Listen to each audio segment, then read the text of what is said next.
So I thought we'd have a look at the Pirouette of Shame, or the Pirouette of Glory, depending on how well you do at them. It's a super slow pirouette. In fact, it's ideally a 1 minute pirouette. So a 1 minute pirouette is going to be 15 seconds per quarter. So get it into a hover, and then we're going to do a 1 minute pirouette.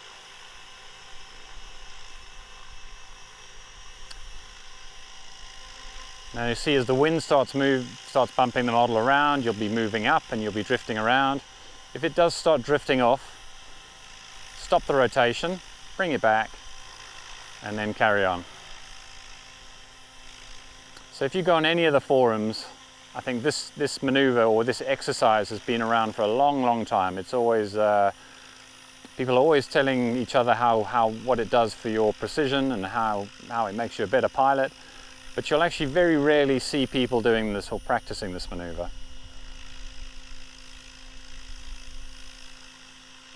So 15 seconds per quarter,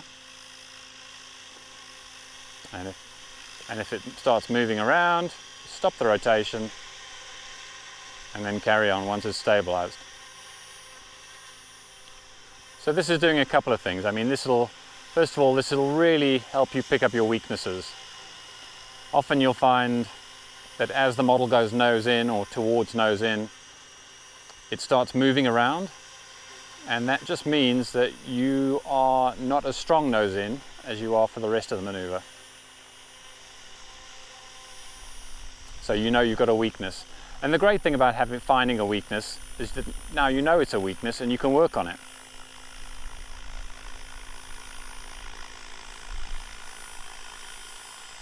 So that's probably slightly quicker than a 1 minute pirouette, but you get the idea. I've definitely got weaknesses. I think when I get to about here in windy conditions, my control tends to be a bit slower. You tend to react slightly slower.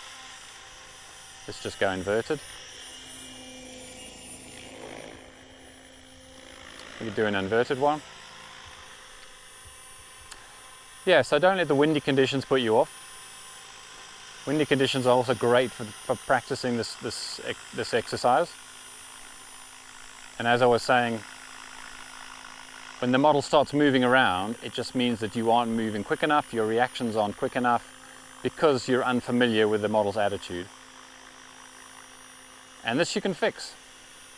You just keep doing these exercises, your control over the model will get far better,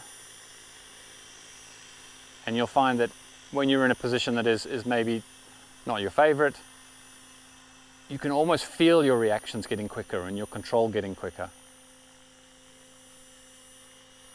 So in conclusion, a really great exercise.